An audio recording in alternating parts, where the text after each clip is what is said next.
దేవునికి స్తోత్రం. ఆయన ఆత్మతోనూ సత్యంతోనూ ఆరాధించడానికి మనకు కృపనిచ్చాడు. కృప ద్వారా రక్షించబడ్డాం, కృప ద్వారా నీతిమంతులుగా తీర్చబడ్డాం. ఆరాధించడానికి కూడా ఆయన కృప అవసరం. ఏదో మనందరం మనం వచ్చి ఆరాధిస్తే అవి కేవలం పెదవుల నుంచి వచ్చే మాటలు అవుతాయి. అయితే if it comes from the depth of our heart, మన హృదయాంతరంగం నుంచి ఆ మాటలు రావాలంటే we need grace of God. దేవుని కృప మనకు అవసరం. మధ్యాహ్న కాల సమయంలో ప్రభు బల్లో పాలు పంపులు పొందక ముందుగా దేవుని వాక్యం నుంచి కొన్ని మాటలు తలంచుకొని మళ్ళీ మనం పరిశీలించుకొని యోగ్యంగా ప్రభు బల్లో పాలు పంపులు పొందాం. ఫస్ట్ కొరింథియన్స్ చాప్టర్ 11, మొదటి కొరింథీయులకు రాసిన మొదటి పత్రిక 11వ అధ్యాయం. కొరింథీయులకు రాసిన మొదటి పత్రిక 11వ అధ్యాయం 23 నుంచి 31 వరకు సోదరు బర్నబాస్ గారు చదువుతారు. 23 నుంచి 31 మనం మార్చి చదువుదాం. 23 సహోదరుడు చదువుతాడు. 24 మనం కలిపి చూద్దాం. ఆ రీతిగా 31 వచ్చిన వరకు చదువుకుందాం. నేను మీకు అప్పగించిన దాన్ని ప్రభువును పొందుకుని ప్రభువుని యేసును అప్పగింపబడిన రాత్రి ఒక రొట్టెను ఎత్తుకొని కృతజ్ఞతాస్తుతులు చెల్లించి నా శరీరం జ్ఞాపకం చేసుకోవడానికి దీన్ని చేయడం చెప్పాను. ఆ ప్రకారమే భోజనం అయిన పిమ్మట ఆయన పాత్రను ఎత్తుకొని, ఈ పాత్ర నా రక్తం వలన కొత్త నిబంధన, మీరు దీనిలోనిది త్రాగినప్పుడల్లా నన్ను జ్ఞాపకం చేసుకుంటే దీన్ని చేయడం చెప్పాను. పాత్ర త్రాగినప్పుడల్లా కాబట్టి ఎవడు అయోగ్యంగా ప్రభు యొక్క రొట్టెను తిన్నో లేక ఆయన పాత్రలోని త్రాగునో వాడు ప్రభు యొక్క శరీరం గుచ్చి రక్తం గుచ్చి అపరాధి అగును. కాబట్టి ప్రతి మనుషుడు తను తాను పరీక్షించుకుని చేసి ఆ రొట్టెను తిని ఆ పాత్రను త్రాగవలను. ప్రభు శరీరాన్ని వివేచింపక తిని త్రాగువాడు తనకు శిక్షావిధి కలుగుటకే తిని త్రాగుచున్నాడు. అందువల్ల మీరు అనేకులు చాలా మంది నిద్రించున్నారు. అయితే మనమే విమర్శించుకునేలా తీర్పు పొందకపోదము. అంతే, అంతవరకు అండి. దేవుడు తన లేఖన భాగాన్ని దీవించును గాక. దేవుడు మల్లాటి స్వభావం గలవాడు కాదు. దేవుడు మల్లాటి స్వభావం గలవాడు కాదు. మన స్వభావం, మన మాటలు, మన విధానం అంతా వేరు. దేవుడు చాలా న్యాయవంతుడు. నీతి న్యాయములు ఆయన సింహాసనానికి ఆధారాలు. ఆయన న్యాయవంతుడైన దేవుడు. ఆయన మనల్ని తన రక్తంతో కొన్నప్పటికీ, మనం ఆయన సొత్తుగా చేయబడినప్పటికీ, when God deals with his people, దేవుడు తన ప్రజలతో ప్రవర్తించినప్పుడు చాలా న్యాయంగా ప్రవర్తిస్తాడు. అందుకని ఆయన ఏమన్నాడంటే, మిమ్మల్ని మీరే విమర్శించుకోండి, నేను మిమ్మల్ని విమర్శించను. ఈ జడ్జ్ యువర్ సెల్ఫ్. మీరు ఎలా జీవిస్తున్నారో, మీరు ఎలాగ ఉంటున్నారో ఏంటో మీకు తెలుసు కదా. కానీ అది మనకే విడిచిపెట్టాడు. అందుకనే వారం వెంబడి వారం ప్రభు బల్లయోతకు వచ్చినప్పుడు ఎందుకు లేఖనాలు చదువుకుంటాం, ఎందుకు దేవుని వాక్యాన్ని ధ్యానిస్తామంటే ఏదో అలవాటు కాదు, ఇది ఆచారం కూడా కాదు. నీ వాక్యం వెల్లడొకటితోనే ఏం కలిగింది? వెలుగు కలిగింది. దేవుని యొక్క వాక్యం వెల్లడవుతుంటే ఏమొస్తుంది? వెలుగు వస్తుంది. వెలుగు వచ్చినప్పుడు అక్కడ స్పష్టంగా కనబడుతుంది. వెలుగు లేకపోతే కనబడదు, చూసుకోలేము. మనం ఈ లోకంలో ఉన్నాం. అందుచేత మన జీవితాలు మనం చూసుకోవడానికి వెలుగు కావాలి. నీ వెలుగు, నీ సత్యము బయలు. కాబట్టి దేవుని యొక్క వెలుగు, దేవుని యొక్క సత్యం. వెలుగు వాక్యమే, సత్యము వాక్యమే, అంతా ప్రభువే. ఆయన మనకి బయలుపరచబడాలి. అందుకని ప్రభు ఏమన్నాడంటే, నన్ను జ్ఞాపకం చేసుకోండి. ప్రభువుని మనం జ్ఞాపకం చేసుకున్నప్పుడు ఆ వెలుగు బయలుపరచబడుతుంది, ఆ సత్యం బయలుపరచబడుతుంది. అప్పుడు మనం పరిశీలించుకోగలం. లేకపోతే ఆ వెలుగు, ఆ సత్యం కానీ మనకు బయలుపరచబడకపోతే మనం పరిశీలించుకోలేము. మీరు నన్ను చూశారనుకోండి, ఒకవేళ నాలో ఉన్న బుద్ధిహీనతలు, నాలో ఉన్న బలహీనతలే కనబడతాయి. అప్పుడు మీరు ఏమనుకుంటారంటే, ఆయనకంటే నేను మెరిగే కాబట్టి నాకు యోగ్యత ఉంది బలలో పాలు పంపులు పొందడానికి. ఎందుకు? మీరు చూసింది ఎవరిని? నన్ను. లేదా నేను మిమ్మల్ని చూశాను అనుకోండి, నాకు బలహీనతలు కనబడతాయి. కానీ మన ప్రభువుని చూసామనుకోండి, అప్పుడు మన నిజస్థితి మనకి బయలుపరచబడదు. ఎందుకంటే కొలబద్ద ప్రభు, ఏ సేవకుడు కాదు, ఏ విశ్వాసి కాదు. అందుకనే ఎబ్రిల్ రాసిన పత్రిక 11 అధ్యాయంలో అంతమంది పేర్లు చెప్పి, వాళ్ళ బతుకులు చెప్పి, వాళ్ళు ఇది చేశారని చెప్పి, అది చేశారని చెప్పి అన్నీ చెప్పేసి ఎబ్రిల్ అంతకత 12 అధ్యాయానికి వచ్చినట్టు చెప్పేశాడు. ఇంత గొప్ప సాక్ష్యము ఉన్నా సరే అబ్బాయి మనము కూడా ప్రతి వారము సులువుగా చిక్కులుపెట్టి పాపమును విడిచిపెట్టి విశ్వాసముకర్తయు వారిని కొనసాగించువాడైన యేసు వైపు చూస్తూ. ఎవరి వైపు చూసుకోమ్మా? యేసు వైపు చూచు. ఎందుకు యేసు వైపు చూడాలా? ఆయన విశ్వాసానికి కర్త, దాన్ని కొనసాగించేవాడు. ఈ రోజున ఈ విశ్వాసం మనలో పుట్టించిన వాడు ఎవడు? పరిశుద్ధాత్మ ద్వారా ఆయన కర్త. అంతేకాదు ఈ విశ్వాస యాత్రలో మన విశ్వాసాన్ని కాపాడుకుంటూ ఆ చివరికి చేర్చేవాడెవడు? ఆయన. అందుకని ఆయన్నే చూడాలి. ఆయన్ని చూస్తే కరెక్ట్గా ఉంటుంది. మీకు అర్థమవుతున్నట్టు భాషలో చెప్తున్నాను అనుకుంటున్నాను నేను. అర్థమవుతుందమ్మా? అంటే ఎంతకంటే నాకు వేరే భాష రాదు. మీ సేవకులకైతే ఆయనకి చాలా అనుభవం ఉన్న ఆయన కాబట్టి ఆయన బాగా చెప్పగలడు. ఆయనలో మేము చెప్పలేం. కాకపోతే ఏంటంటే ఎవరు చెప్పినా వాక్యం ఏముందో అదే చెప్పగలం తప్ప వాక్యానికి బయటికి వెళ్ళి చెప్తే దానికి శిక్షావిధి పాత్రులు అయిపోతాం. కాబట్టి ప్రభు బలలో పాలు పంపులు పొందడానికి వచ్చాం. మధ్యాహ్నం ఆయన్ని చూద్దాం, ఆయనలో మనం చూసుకుందాం. ఎవరిని చూద్దాం? ప్రభువుని చూద్దాం, ఆయనలో మనం చూసుకుందాం. యోహాను సువార్తలో మాట అన్నాడు ప్రభు. యోహాను సువార్త 5వ అధ్యాయం 24వ వచనం గట్టి చదవండి ఎవరన్నా.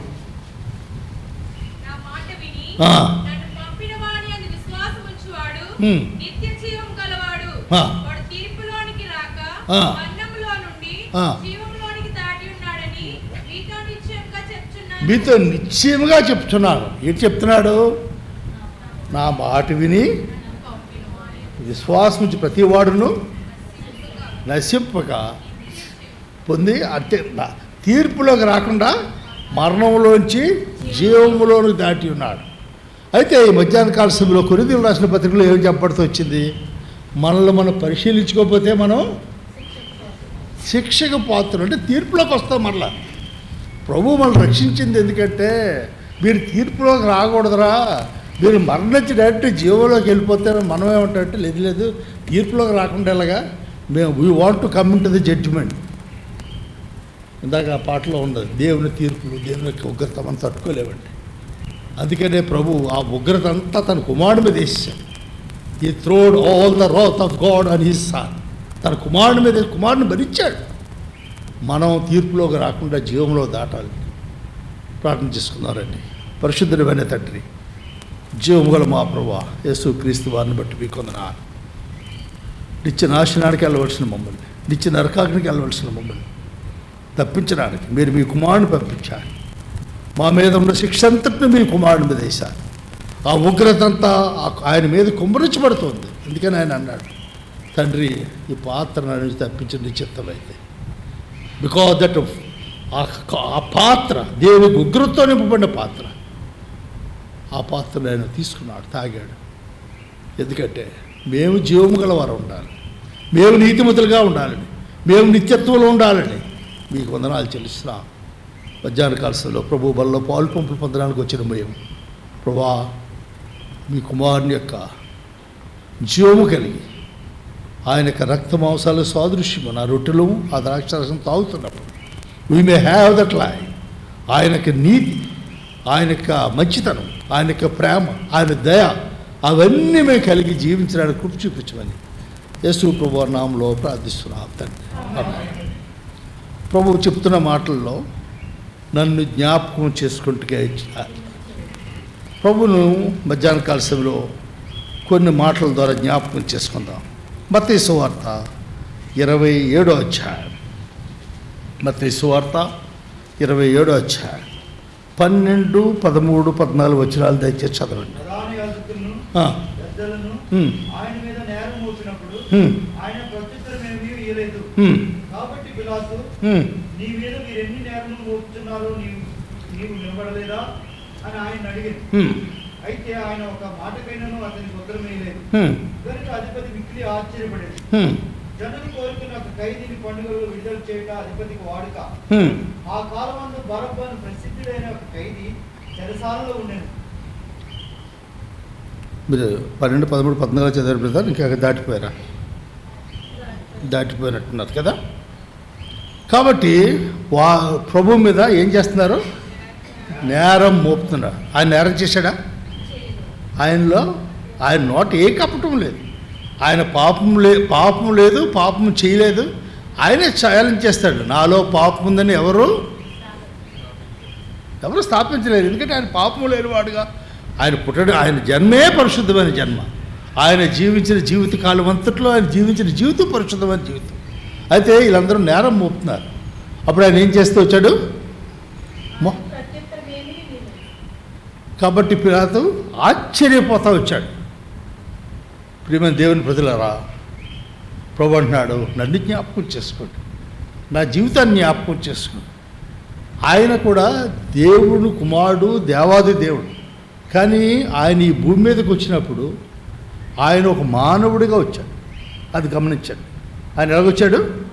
మానవుడిగా, మీ వలే నా వలే రక్తమాంసాలు గలవాడుగా, శరీరం గలవాడుగా ఆయన కూడా శోధనలను అన్నీ ఎదుర్కొంటూ వచ్చాడు. అయితే ఆయన ఎక్కడ కూడా ఏ పాపం చేయలేదు. అది ఆయనకి మనకున్న తేడా. మనమైతే ఏదైనా చిన్నది వచ్చినట్టు దెబ్బని పడిపోతాం. ఆయన అయితే ఏ పాపాన్ని కూడా చేయకుండా జయిస్తూ వచ్చాడు. అందుకనే ఇక్కడ మనం చదివిన ఈ భాగంలో మనం చూసినప్పుడు ఆయన మీద నిందలు మోపుతున్నారు. అయితే పిలాతు ఆశ్చర్యపడిపోతున్నాడు.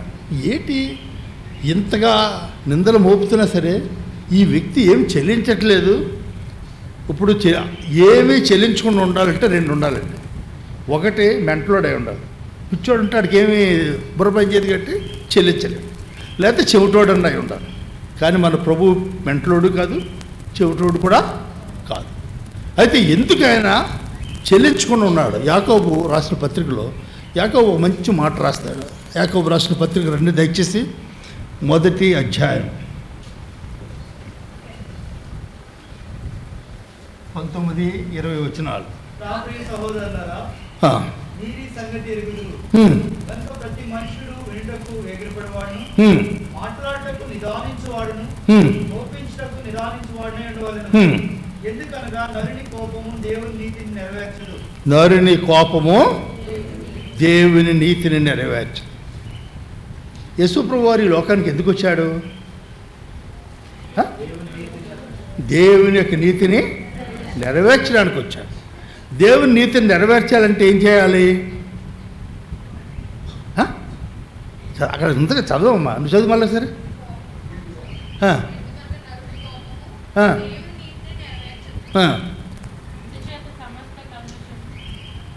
కాబట్టి దేవుని నీతిని నెరవేర్చడానికి వచ్చిన యేసుప్రభువు వారు ఆయన మీద నింద మోపబడుతున్నప్పుడు ఆయన ఏం చేస్తున్నాడు? మౌనంగా ఉన్నాడు. మధ్యాహ్నం ఒకసారి మనల్ని మనం పరిశీలించుకుందాం. ఎవరు అడగట్లేదు, మనల్ని మనం అడుక్కుందాం. ఎవరైనా మన మీద నింద మోపినప్పుడు మనం ఏ రీతిగా స్పందిస్తాం? 1 సారి 2 సార్లే తూరుకుంటాం. అప్పుడు చెప్తాం గడిగడికి ఎలాగంటే అప్పుడు మనం ఎవడొస్తాడు? పాత పురుషుడు బయటకు వచ్చేస్తాడు టప్ మన బోన్లోంచి. ప్రభు బల్లో పాలు పంపులు పొందడానికి వచ్చాం. We are all weak. నేను ఎవరు కూడా పరిపూర్ణులు లేకపోతే ఇంకోటి బలహీనుడు, I'm not talking about that. I'm also weak, you are also weak. మనందరం బలహీనులమే. కానీ ప్రభు ఏం కోరుతున్నాడంటే నన్ను జ్ఞాపకం చేసుకుంటున్నప్పుడు నేను ఎలా జీవించాను చూడండి, నేను ఏం చేసినా చేయండి. ఇప్పుడు ఇంట్లో ఇప్పుడంటే అందరూ సంతానం 1, 2. ఆ పాత రోజుల్లో అయితే 5, 6, ఇంకా పాత రోజుల్లో అయితే 10 మంది 12 మంది ఉండేవారు.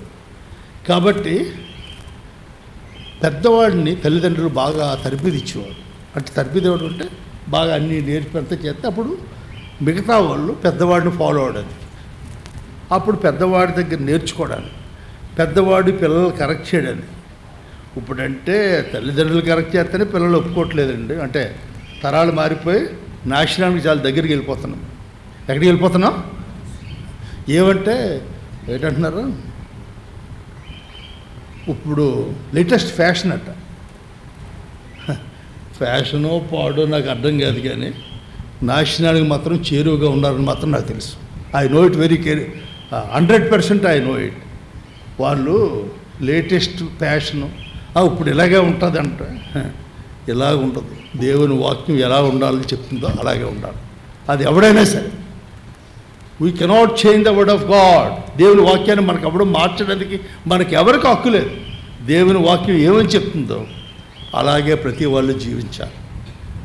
ఇప్పుడు మోడర్న్ టెక్నాలజీ అయిపోవచ్చు, నీవు ఇలా నొక్కితే అది అలాగే అయిపోవచ్చు, ఏదైనా అయిపోవచ్చు. పరిశుద్ధత విషయంలో అలాగ అవ్వదు. నీతిమంతత్వంలో అది అలాగ అవ్వదు. It is a different measure, it is a different way altogether. కాబట్టి మనం ఎవరిని చూడాలంటే యేసు ప్రభు అని చూడాలి. వాళ్ళు నిందిస్తుంటే ఆయన ఏం చేశాడు? మౌనంగా ఉన్నాడు. Let us practice what lord did in this world. ఆయన ఈ లోకంలో ఉన్నప్పుడు ఆయన ఎలా జీవించాడో అది మనం అలవాటు చేసుకొని ఆ రీతిగా జీవించడానికి ప్రయత్నించేద్దాం. అందుకని పిలాతు భార్య ఏమని చెప్పిందట? తిరిగి 27వ అధ్యాయం మత్తయి సువార్త 19వ వచనం చదవండి. అతడు న్యాయపీఠం మీద కూర్చుని ఉన్నప్పుడు ఆ. అతని భార్య, నీవు ఆ నీతిమంతుని జోలికి పోవద్దు. అంతే, ఆ నీతిమంతుని జోలికి పోవు. దేవుని నీతిని నెరవేర్చడానికి వచ్చిన యేసు ప్రభు వారు ఆయన మీద నిందలు పడుతున్నప్పుడు ఆయన అలా మౌనంగా ఉన్న కారణాన్ని బట్టి ఆయన పొందిన సాక్ష్యం ఏంటి? నీతిమంతుడు. తండ్రి అనే దేవుడు నీతిమంతుడు. కుమారుడైన దేవుడు భూమి మీద మానవ ఆకారంలో వచ్చిన కారణాన్ని బట్టి ఆయన కూడా తన నీతిని రుజువుపరచాలి. He had to prove his righteousness. ఆయన నీతిమంతుడు. దానికి ఎవరో అడ్డు చెప్పడానికి వీల్లేదు. బట్ ఈ లోకంలో ఆయన శరీరాకారంగా వచ్చిన కారణాన్ని బట్టి he had to prove his righteousness. ఆయన నీతిని ఆయన రుజువుపరచుకోవాలి, ఆయన చూపించుకోవాలంటే హీ హ్యాడ్ టు యాక్ట్. ఆయన దానికి ప్రవర్తించాలి ఆ రీతిగా. అప్పుడే అది రుజువుపరచబడింది. అప్పుడే ఏం చెప్పబడింది? నీతిమంతుడు అని చెప్పబడింది. కొద్దిగా ముందుకెళ్దాం. కీర్తన గ్రంథం 45వ కీర్తన 7వ వచనం. కీర్తన గ్రంథం 45వ కీర్తన 7వ వచనం. నీవు నీతిని ప్రేమించి భక్తిహీనతను ద్వేషించుచున్నావు. అదే, నీవు నీతిని ప్రేమించి భక్తిహీనతను ద్వేషించున్నావు. ప్రేమైన వాళ్ళారా, దేవుడు మనల్ని ఉచితముగా నీతిమంతులుగా తీర్చాడు. We didn't pay anything. God the father, he paid his son. The lord Jesus Christ, he paid his blood. మనం ఏం పే చేయలేదు. అయితే ఉచితముగా నీతిమంతులుగా తీర్చబడిన మనం ఏం చేయాలంటే నీతిని ప్రేమించాలి. దట్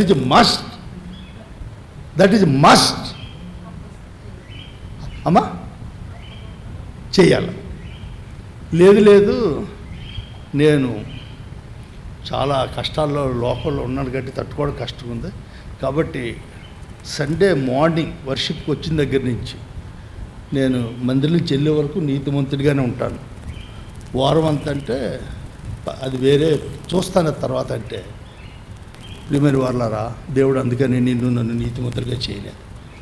నీతిమంతులుగా చేసింది ఎందుకంటే నీతిని ప్రేమించి ఇమ్మీడియట్గా మాట అన్నాడు.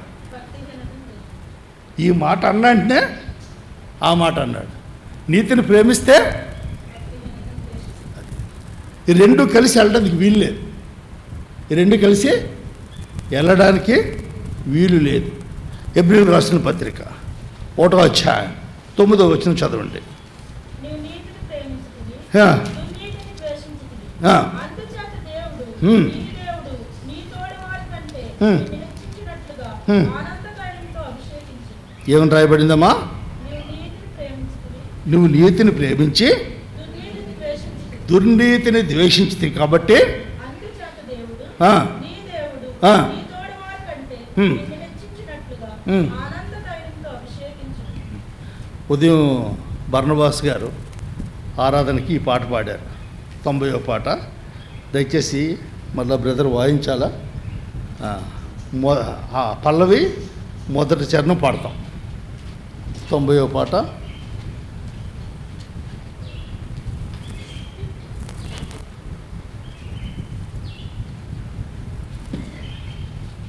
పల్లవి నుంచి బ్రదర్.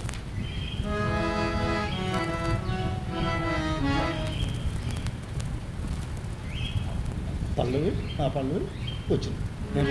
పర్లేదా టైం?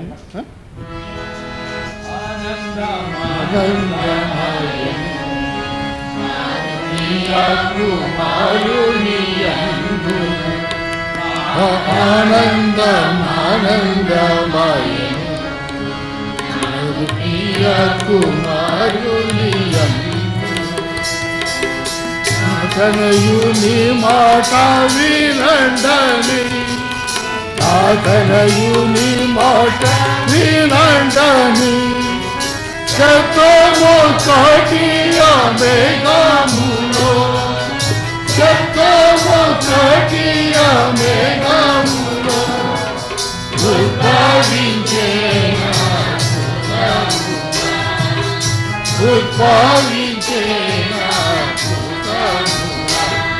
ప్రధానంగా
కుమారుడు ఈ లోకానికి శరీరధారుడిగా వచ్చాడు.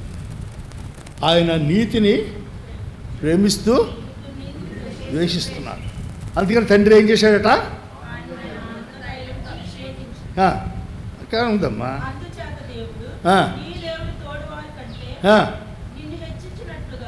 ఆయన ఏం చేశాడు? తండ్రి అయిన దేవుడు హెచ్చించాడు. ఎంతవరకు హెచ్చించాడట? ప్రకటన గ్రంథం 3వ అధ్యాయానికి రండి. ప్రకటన గ్రంథం 3వ అధ్యాయం ఆ చివరి వచనం చదవండమ్మా.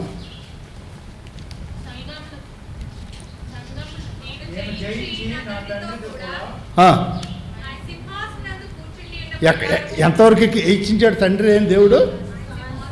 తండ్రి అయిన దేవుని యొక్క సింహాసనం మీద కుమారుడు కూర్చున్నాడు. తండ్రి అయిన దేవుడు సింహాసనాసీనుడే ఉంటే అదే సింహాసనం మీద కుమారుడు కూర్చున్నాడు. ఇప్పుడు కుమారుడు ఏంటి చెప్తున్నాడు మనకి? చదువు మళ్ళా. నేను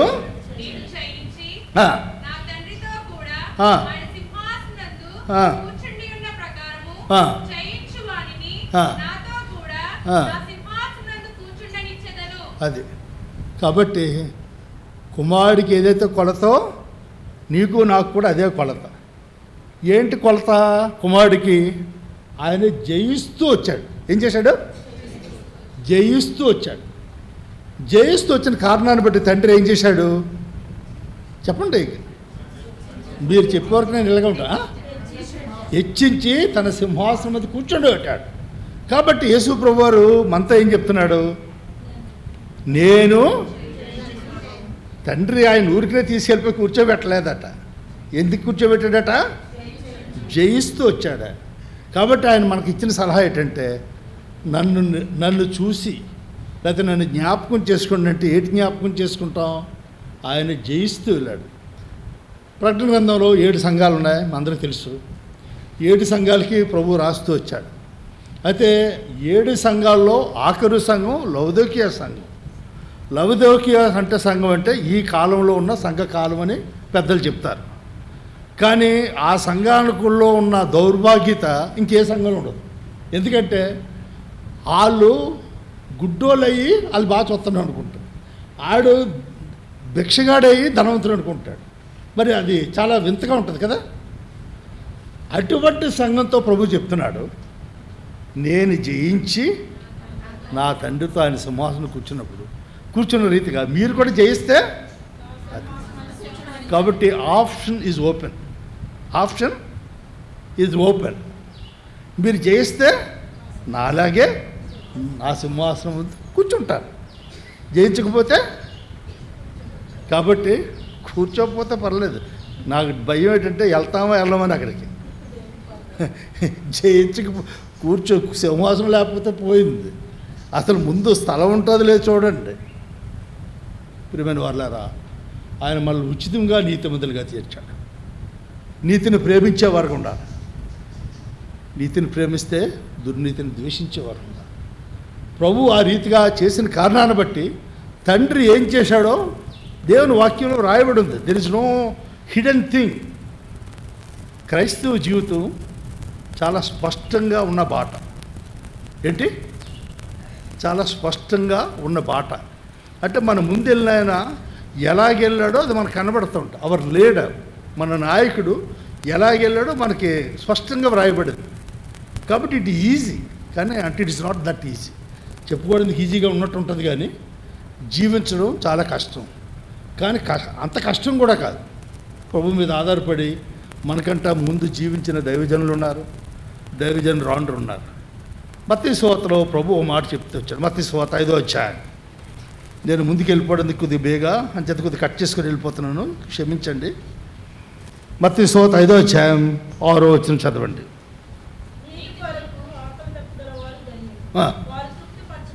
నీతి కొరకు ఆకలి దప్పులు గలవారు ధన్యులు, వారు తృప్తిపరచబడుదురు. మనకి నీతిగా బతకాలని ఆశ ఉందా? నీతిగా బతకాలని ఆశ ఉంటే మనకి అలా బతుకుతున్న మనకు తృప్తి ఉంటుంది. ఆకలి వేసిందనుకో అప్పుడు ఏం చేస్తాం? అన్నం తింటాం. తిన్నదా తృప్తి ఉంటుందా? ఉంటుంది కదా. దాహం వేస్తే తాగుతాం, తృప్తి ఉంటుంది. అయితే క్రైస్తవులుగా మనం ఉచితంగా నీతిబద్ధులుగా చేయబడిన మనం నీతిగా బ్రతకాలని ఆశ, అటువంటి కోరిక ఉందా లేదా? అంటే ప్రతి వాళ్ళు ఎవరి మట్టుకు కాలేదు, నా మట్టుకు నేను, మీ మట్టుకు మీరే పరీక్ష. ఎందుకంటే ప్రభు అన్నాడు, ప్రతి మనుషుడు తాను పరీక్షించుకోడు. God is a gentle God. దేవుడు చాలా న్యాయవంతుడైన దేవుడు, అంటే దయగల మంచితనం కలిగిన దేవుడు. ఎవరి మీద ఎవరికి అధికారం ఇవ్వలేదు, పెత్తనం పెట్టలేదు. సేవకుడికి విశ్వాసులు పరిశీలించే హక్కు లేదు, విశ్వాసులకి కూడా సేవకుడిని పరీక్షించే హక్కు లేదు. ఎవరి మట్టుకు కాళ్ళే. It is a open exam. అందరూ ఒక హాల్లో కూర్చున్నాం, ఎవరి మట్టుకు కాడి పరీక్ష. కానీ మనం పరిశీలించుకున్నప్పుడు సరిగా లేకపోతే తీర్పులోకి వస్తాం. లేకపోతే తీర్పు నుండి తన జీవంలోకి వెళ్ళాం కాబట్టి అక్కడ స్థిరులుగా ఉంటాం. ఎటువంటి ఆశ కలిగినా ఆకలి దప్పులు ఉన్నాయా? ఆకలి దప్పులు ఉంటే ఏమవుతుందట? తృప్తిపరచబడతాం. ఈ దినాల్లో దేవుని ప్రజలని చెప్పుకునే మనకి వీ డోంట్ హ్యావ్ సాటిస్ఫాక్షన్. మన తృప్తి లేదు. ఒక ఇల్లు ఉన్నవాడు ఒక ఇంటితో తృప్తిగా ఉంటాడండి. అంటే నేను మీరు బర్నబాస్ గారు తప్ప ఇంకెవరో నాకు తెలియదు. ఉదయం ఆయన బ్రదర్ పరిచయం చేసుకున్నారు, ఆయన థామస్ గారు మాంగారట. థామస్ గారు నాకు తెలుసు కాదు, కాబట్టి నాకు ఎవరి గురించి తెలియదు కాబట్టి నేను ఓపెన్గా మాట్లాడుతున్నాను.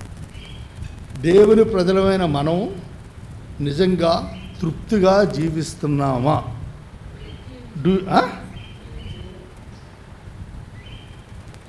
నాకు ఇది ప్రభు ఇది ఇచ్చాడు. ఉదయం మా ఆవిడని కామెంట్ చేస్తాను, బ్రదర్ మమ్మల్ని పెట్టిన రూమ్లో చాలా ఎన్ని కబోర్డులు ఉన్నాయి. మా ఆవిడంది ఇలా చేయించుకోవాలండి అంది. మనకెందుకే, పరలోకానికి వెళ్ళిపోతున్నాం కదా అన్న. మనకి ఎక్కడికి వెళ్ళిపోతున్నాం? మనం మర్చిపోయాం మనం ఎక్కడికి వెళ్ళిపోతున్నాం, ఎక్కడికి వెళ్తామని. ఎందుకంటే నా దగ్గర డబ్బులు ఏం లేదు, నీళ్ళు లేదు, కట్టించుకోలేని స్థితి లేదు, కాబట్టి నాకు అవసరం లేదు, కట్టించుకోలేదు. పరలోకానికి వెళ్తే కబోర్డ్ అవసరం లేదు. అవసరం అండి?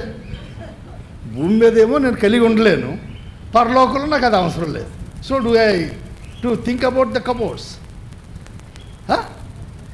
ఉందా అవసరం? ఎందుకంటే we are don't have a satisfaction. ప్రభువు కలిగి ఉన్నాం అని తృప్తి లేదు మనకి. ఇది దీని తర్వాత అది. ప్రియమైన వాళ్ళారా, ఒకప్పుడు మన పితరులు they use to have only cycle ఉంటే అది గొప్ప ఘనత. మిగతా వాళ్ళు నడిచి వెళ్ళేవారు. ఒకళ్ళకి సైకిల్ ఉంటే విశ్వాసులు, ఒకటి సైకిల్ వేసుకుని మందిరానికి వస్తే అది చాలా గొప్ప. దేవుడు సైకిల్ నుంచి స్కూటర్లకి తీసుకెళ్ళాడు, స్కూటర్ల నుంచి కార్లకి తీసుకెళ్ళాడు. ఇంకా తృప్తి లేదు. ఎప్పుడు తృప్తి వస్తుంది? దేన్ని చూసి తృప్తి వస్తుంది? 73వ కీర్తనలో ఒక ఆయన అంటాడు, చదవండి, మీ అందరికీ తెలిసిన వచ్చినవే కానీ చదవాలి తప్పదు. 24:25.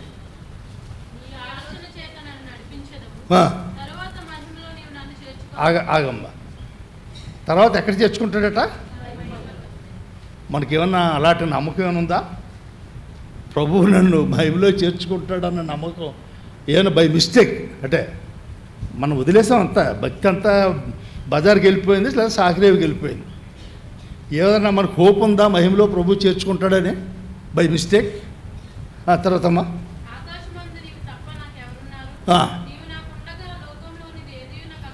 అయ్యా నువ్వు నాకుంటే. ప్రియమైన వాళ్ళారా, ఐఎమ్ నాట్ సేయింగ్ మీరు ఇల్లు కలిగి ఉండకూడదని నేను అంటలేదు, పొలాలు కలిగి ఉండకూడదని నేను అంటలేదు, పిల్లల్ని చదివించుకోవడానికి మనకు డబ్బులు అనేది అవసరమే. I know it, but that is not everything. అదే సమస్తం కాదు. అదే సమస్తమని జీవిస్తే I'm telling you with authority of the word of God, you cannot enter in to the kingdom of God. దేవుని వాక్యపు అధికారంతో చెప్తున్నాను నేను, నువ్వు పరలోక రాజ్యంలో ప్రవేశించవు. You will be left out. ప్రభు వచ్చినప్పుడు విడిచిపెట్టబడతావు. కానీ ప్రభు యొక్క ఆశ నీవు నేను విడిచిపెట్టబడాలని కాదు. నీవు నేను విడిచిపెట్టబడడానికి ఆయన శిలువైన రక్తం చెల్లించలేదు. నిన్ను నన్ను విడిచిపెట్టడానికి ఆయన ఉచితంగా నీతిమంతులుగా చేయలేదు. But the choice is given to you and to me, whether you want to enter, you want to be overcomer and you want to SIT along with him. నువ్వు ఆయనతో జయించేవాడు కూడా కూర్చుంటావా, లేకపోతే ఇక్కడే సతికిలు పడి ఇక్కడే దగ్గరుతూ ఉంటావు. ప్రభు చెల్లా సరే నేను ఇక్కడే ఉంటాను, ఇక్కడే సంపాదించుకుంటాను, ఇక్కడే జీవిస్తూ ఉంటాను. What is your choice this afternoon? ఈ మధ్యాహ్న కాల సమయంలో ఏంటి నీ నిర్ణయం? ప్రభు ఉచితంగా రక్షించాడు, బట్ ఈ పేడ్ ద ప్రైస్. ఆయన విలువెట్లు కొన్నాడు మనల్ని. Don't think we are just became Christian, don't think just we became believers. మనం ఏదో ఉచితంగా అలా క్రైస్తవులు అయిపోయి, ఉచితంగా ఏదో విశ్వాసం లేదు, ఉచితంగానే అయిపోయాం. మనం ఏం చెల్లించలేదు కట్టి మనకేం తెలియట్లేదు. కానీ చెల్లించిన ఆయన అంటున్నాడు, అయ్యా నేను నీతిని నెరవేర్చడానికి వచ్చాను, అందుకనే నన్ను కొట్టిన మౌనంగా ఉన్నాను. విశ్వాసులు ఈ రోజుల్లో తన్నుకొని గుద్దుకొని కోర్టులకు వెళ్తున్నారంటే what are they doing? Did they are showing Christ? వాళ్ళు క్రీస్తుని చూపిస్తున్నారా? అందరికీ బైబిల్ వచ్చినట్టు అందరూ బోధిస్తుంది, అందరికీ చెప్తున్నారు. బట్ ప్రియమైన దేవుని ప్రజలారా, దేవుడు నిన్ను నన్ను ఒక ఉద్దేశంతో ఏర్పాటు చేసుకున్నాడు, ఒక ఉద్దేశంతో కొన్నాడు, ఒక ఉద్దేశంతో పోషిస్తున్నాడు, ఒక ఉద్దేశంతో నడిపిస్తున్నాడు. మనం ఆ ఉద్దేశంలో ఉందామా, లేకపోతే మన ఇష్టానుసారంగా ఉందామా? మన చాయిస్ ఈజ్ అవర్స్. దేవుడు ఏమి మళ్ళీ బలవంతంగా ఉచ్చేసిలా పట్టేసుకొని ఆపాడు. నేను చెప్తూ వస్తాను, God is a gentle God. దేవుడు చాలా జెంటిల్ అంటే తెలుగులో మాట్లాడలేదు, అందుకని ఆయన చాలా అమ్మా గొప్పతనం కూడా సరైన పదం కాదు, చాలదు అది ఆ పదం. మృదు మధురత్వం గల వ్యక్తి, చాలా అంటే మళ్ళాగా అసభ్యంగా ప్రవర్తించడు దేవుడు. He will give choice to us. ఆయన చెప్తాడు, అయ్యా ఏం చెప్పాడు లౌదోక్య సంఘం, నేను ఇక్కడ కూర్చోడానికి కారణం ఏంటంటే, అబ్బాయి నేను జయిస్తూ వచ్చాను. I didn't come just like that to this throne, I overcome. నేనంతా జయిస్తూ వచ్చాను, పాపాన్ని జయించాను, శత్రువు తీసుకొస్తున్న ప్రతి శోధనని జయిస్తూ వచ్చాను, మనుషులు నన్ను నిందిస్తున్నప్పుడు జయిస్తూ వచ్చాను. ఐ ఓవర్కమ్ నేను అన్నీ జయిస్తూ వచ్చాను, నీతిని నెరవేరుస్తూ వచ్చాను కాబట్టి I sat along with my father. What a honour. ఆయన అంటున్నాడు, నేను ఒక్కడినే కాదు, this honour is not only for me, it is for you also. ఈ ఘనత నా ఒక్కడికే కాదు, ఈ ఘనతను తండ్రి అయిన దేవుడు మీకు కూడా ఇవ్వాలనే మేము నీతిమంతులుగా చేశాడు. కాబట్టి చాయిస్ ఈజ్ యువర్స్. నేనైతే నీతిని నెరవేరుస్తూ వచ్చాను. I came and sat here along with the father. అన్నా బ్రదర్ ఎంతసేపు ఎక్కడ ముగించాలి చెప్పు? 12:05 అయింది. ఎన్ని గంటలు మీరు ముగిస్తారు? 2 గంటలుగా. మత్తయి సువార్త 5:10. అది నీతి నిమిత్తం హింసించబడేవారు ధన్యులు, పరలోక రాజ్యం వారిది. మనందరం పరలోక రాజ్యం నాది నాది అంటున్నాం. నీతి రానున్న దినాల్లో పరిస్థితులు ఎలాగుంటాయో మనకు తెలియదు. మనుషులు ఒక్కొక్కరు ఒక్కో రకంగా అంటున్నారు. అంటే అలా జరగచ్చు, జరుగుతుందని నేను చెప్పట్లేదు, జరగదని కూడా నేను చెప్పట్లేదు. ఇశ్రాయేల్ ప్రజలు పాపం చేసినప్పుడు నెబుకద్నెజరుని పిలిచి, అబ్బాయి వీళ్ళందరూ పట్టుకెళ్ళిపోయాడు. నెబుకద్నెజరు అనుకున్నాడు, ఇదంతా నా శక్తి, నేను I'm the king, because of my strength I overcome people of Israel అనుకొని వీళ్ళు పట్టుకెళ్ళరా అంటే వీళ్ళు రంపాలతో కోయడం, రాళ్ళు కేసి కొట్టడం, ఇవన్నీ అంటే విపరీతంగా చేస్తూ వచ్చాడు. అప్పుడు దేవుడు అన్నాడు, సరేలే అయితే అలాగా నిన్ను గడ్డి తినేటట్టు చేస్తాను. ఏం చేశాడు? ప్రపంచ చరిత్రలో, అంటే ఇక్కడ టీచర్స్ ఎవరు ఉన్నారు నాకు తెలియదు, ప్రపంచ చరిత్రలో ఎక్కడైనా ఒక మనిషి పశువులాగా మారి గడ్డి తినడం ఉందండి? ఉందా? నాకైతే తెలియదు. లేదు కదమ్మా. అయితే ఆయన జీవితంలో జరిగింది. ఎందుకంటే మనం జ్ఞాపకం వచ్చే పాటల్లో కూడా ఆయన సింహాసనాసీనుడు, ఈజ్ ఆన్ ద థ్రోన్. ఆయన ఏమి చేతకానుళ్ళ కనబడుతున్నాడు, కానీ ఆయన ఎక్కడున్నాడు? సింహాసనం మీద ఉన్నాడు. ఆయనకి తెలుసు ఎప్పుడు ఏం చేయాలో తెలుసు. యేసు ప్రభు వారు వెళ్ళిపోతున్నారు. వెళ్ళిపోతుంటే పేతురు గారు కావచ్చి, ప్రభు మరి నువ్వు వెళ్ళిపోతున్నావు, రాజ్యం సంగతి ఏంటి అన్నారు. అంటే మనందరూ ఎంత బలహీనలో చెప్పడానికి ఆ మాట చెప్తున్నాడు, అంతేగాని it is not in the context. ప్రభు భూమి మీద ఉన్న దినాల్లో పరలోక రాజ్యం గురించి చాలా ఉపమానాలు చెప్పాడు కదా. అంతేకాకుండా ఆయన పునరుద్ధరణ అయిన తర్వాత అక్కడ ఉన్న దినాలు నిన్నట్లో అపోస్తలుల కార్యాలు రాయబడింది రాజ్యం గురించి చెప్తూ వచ్చాడట. ఆయన ఏ రాజ్యం గురించి చెప్పుకుంటాడు చెప్పండి? మనలో అన్నమాట ఇశ్రాయేల్లోకి రాజ్యం వచ్చేస్తుందని చెప్పుకుంటాడా? లేదు కదా. పరలోక రాజ్యం గురించి కదా చెప్పుకుంటాడు. ఎన్నా వీళ్ళందరం ఈయన వెళ్ళిపోతున్నాడు. ఇప్పుడు ఈయన వెళ్ళిపోతే మళ్ళీ దొరకడు అని ఇప్పుడు అడిగేస్తున్నాడు. మరి మా రాజ్యం సంగతి నువ్వు వెళ్ళిపోతున్నది బాగుందని అంటే ఎంతవరకు వీళ్ళకి ఏంటి అర్థమైంది? ఏటి అర్థం అవ్వలేదు. వీళ్ళకి అర్థమైంది ఏంటంటే వీళ్ళు బుర్రలో ఏదో అదే అర్థమైంది. అది మానవ జీవితం. ప్రభు అంతగా ఆలోచన చెప్పాడు, ఇప్పుడు చెప్పాడు. వెళ్ళిపోతున్నప్పుడు ఇంక వెళ్తే మళ్ళీ దొరకడు కాబట్టి గబో మా రాజ్యం సంగతి ఏంటంటే అప్పుడు ఆయన అన్నాడు, తండ్రి కాలాల్లో సమయాల్లో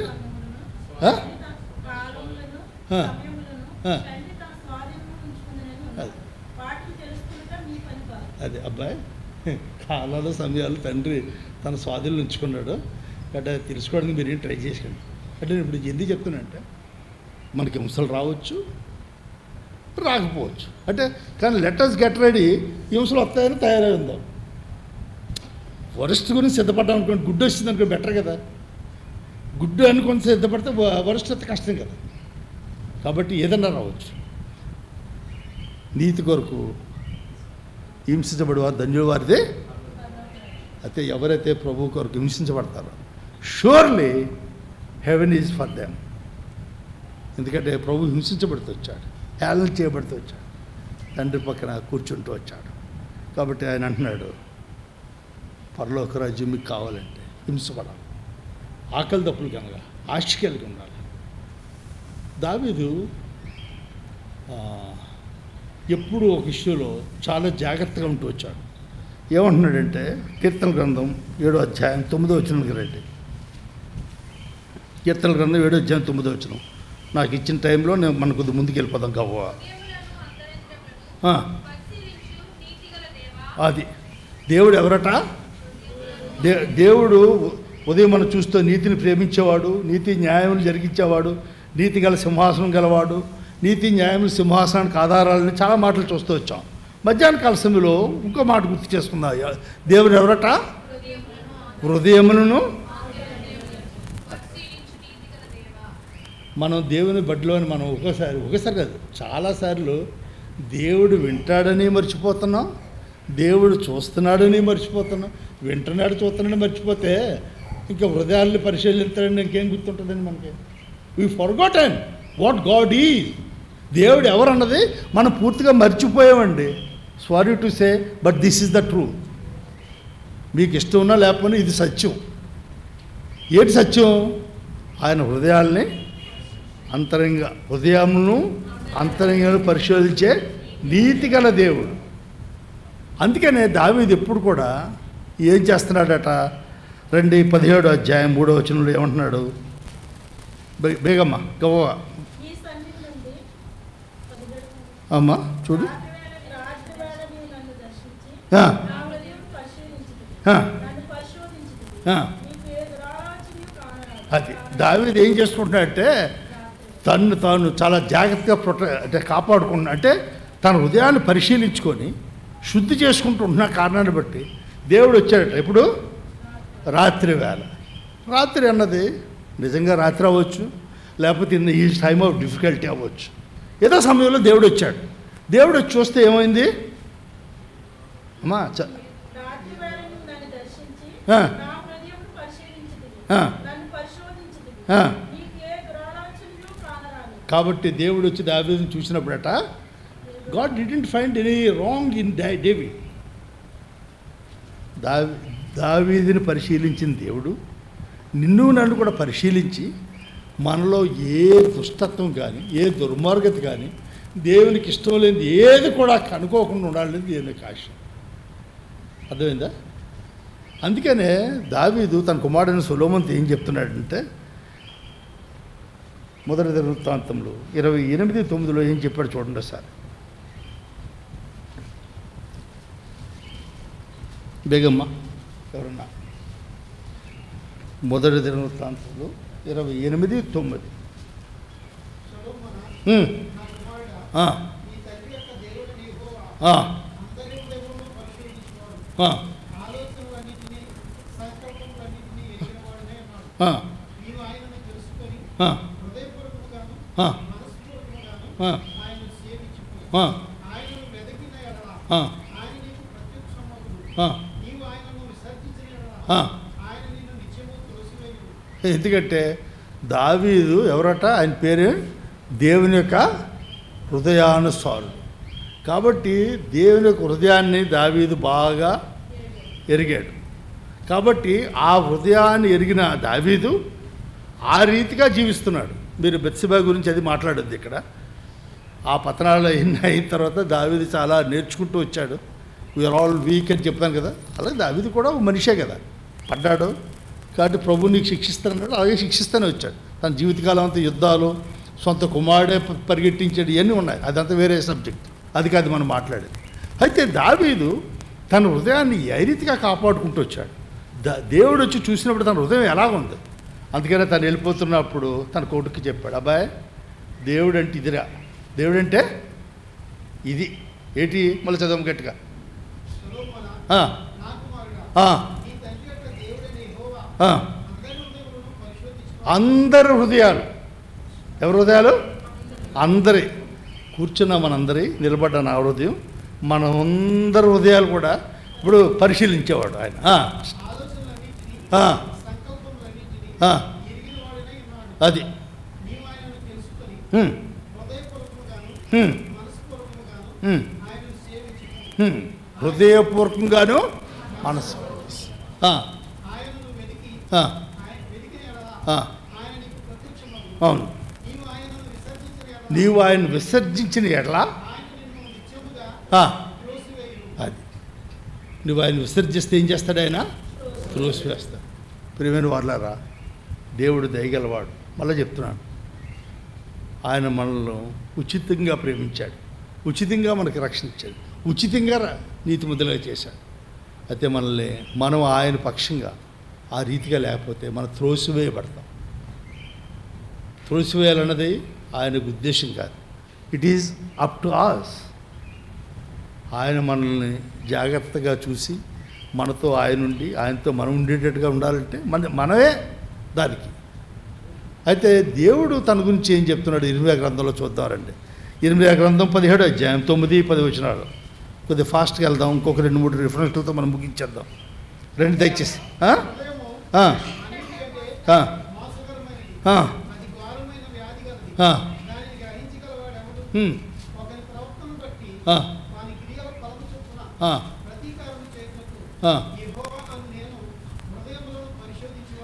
దేవుడే స్వయంగా చెప్తున్నాడు. ఇంకప్పుడు ఇంకా దావీదు చెప్పింది, దావీదు సొలొమోనుకి చెప్పింది కాదు.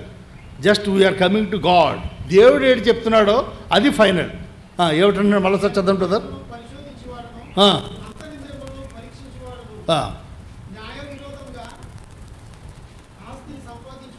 అది వద్దులేండి. హృదయాల్ని అంతరంగాలు పరిశీలించే దేవుడు. Is in the midst of us. ఆయన మన మధ్యలో సంచరిస్తున్నాడు. ప్రభు బల్ల దగ్గరికి వచ్చినప్పుడు మనకి ఎందుకు హెచ్చరికలు అంటే మళ్ళీ మనం చూసుకోవడానికి. మనం సరిగా చూసుకోకపోతే వెలుగు సత్యాన్ని పంపిస్తున్నాడు చూసుకోవడానికి. ఇంకా మనం చూసుకోకపోతే చెప్తున్నాడు, నేను అందరి హృదయాల అంతరంగాలు పరిశీలించేవాడు. అందుకనే మత్తయి సువార్త ఏమన్నా, హృదయ శుద్ధి గలవారు ధన్యులు, వారు దేవుని చూసి. కాబట్టి దేవుడిని నిత్యం చూస్తూ ఉండాలంటే మన హృదయాలు శుద్ధిగా ఉండాలి. హృదయం శుద్ధిగా ఉండడం కష్టమే కాదంటలేదు, ఇట్ ఈస్ డిఫికల్ట్. ఎందుకంటే మనం లోకంలో ఉన్నాం, అనేక ఎదుర్కొంటాం. అందుకనే ప్రభు తన రక్తాన్ని ఉంచాడు. అంటే అలాగని గడిగడికి పడిపోయి గడిగడికి రక్తం ధర రండి అని నేను అంటలేదు. Don't think I'm giving you that option. Option is పడిపోయిన దగ్గర ఉండిపోవద్దు, పడిన తగ్గించి లేచి ప్రభు దగ్గర రండి. ఎందుకు ప్రభు దగ్గర రావాలంటే మత్తయి సువార్త 17వ అధ్యాయంకి రండి, 2-3 వచనాలు. 17:2-3 వచనాలు.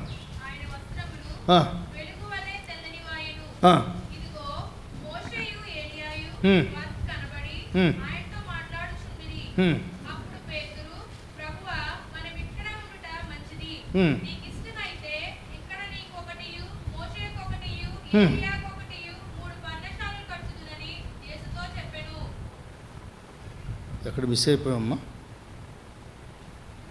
ఒకసారి. 17 నువ్వు చదివింది కరెక్టే కానీ నేను చదువుతున్న 2వ వచనం చూడండి. ఆయన ముఖము సూర్యుని వలె ప్రకాశించదు. ఎక్కడ ఇది? రూపాంతర కొండ మీద. రూపాంతర కొండ మీద యేసు ప్రభువు వారి యొక్క మహిమ యొక్క ఆ గ్లిమ్స్, ఆ దాన్ని కొద్దిగా శిష్యులు చూపించడానికి అక్కడికి తీసుకెళ్ళాడు. పరలోకంలో ఆయన సంపూర్ణమైన మహిమ కాదు, అక్కడ ఆ మహిమలో ఆయన ఎలా ఉన్నాడట? ఆయన ముఖం సూర్యుని వలె. మత్తయి సువార్త 13వ అధ్యాయం 43కి రండి ఈసారి.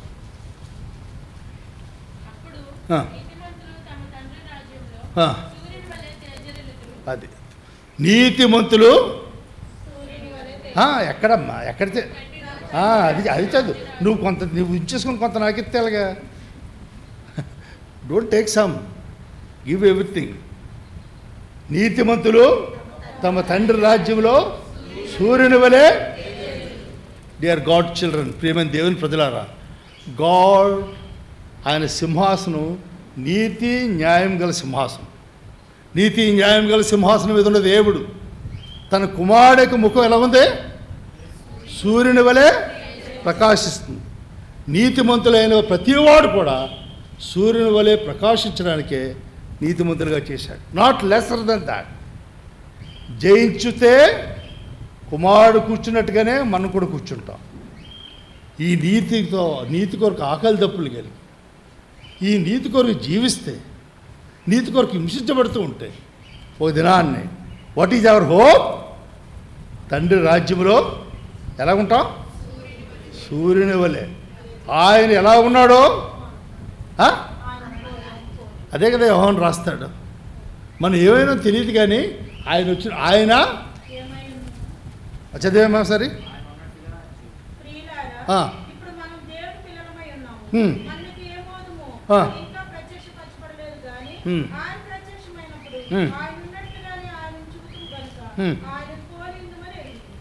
ఆయన్ని పోలి ఉందమని ఎరుగుదు. చాలామంది ఏంటంటారంటే అది చదివి మన ఆయన్ని పోలి ఉంటామని ఆ భ్రమలో బతుకుతారు. ఎలాగా భ్రమ, ఊహల్లో బతుకుతారు. ఎక్కడ ఊహాలో. ఇప్పుడు కొంతమంది ఉంటారు, ఆయనకి నడపడానికి సైకిల్ ఉండదు, కానీ ఏరోప్లేన్ కొనుక్కొని అందులో సొంత జట్లో వెళ్తున్నట్టుగా కలగాలను. కలేదన్న కనొచ్చు, కలగే డబ్బులు కడతామా? కట్టవసరం లేదు కదా, ఫ్రీ. ఎవడన్నా ఊహించుకుంటే ఎవడన్నా వచ్చి ఆపుతాడా? ఎందుకంటే ఫ్రీ. ఊహ ఆత్మీయ జీవితం ఊహాలోకంలోది కాదు. It is a real, it is a struggle. ప్రభు వెళ్ళిన మార్గం తప్ప there is no other short cut to heaven. Sorry to say, that is the only way. ఆయన ఏ మార్గాన్ని వెళ్ళాడో అదే. నేనే మార్గం, సత్యం, జీవం, నా ద్వారా తప్ప ఎవరు రారు.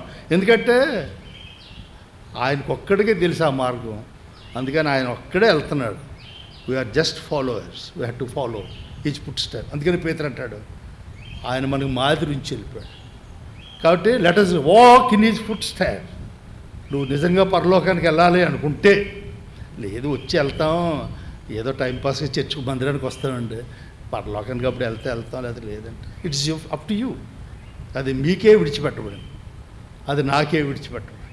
But if you want to really go and live with Lord Jesus Christ in heaven, ప్రభు యేసు క్రీస్తు వారితో నీవు కూడా ప్రకాశిస్తూ అక్కడ ఉండాలి అనుకుంటే, there is no short cut to go to heaven except this is the way.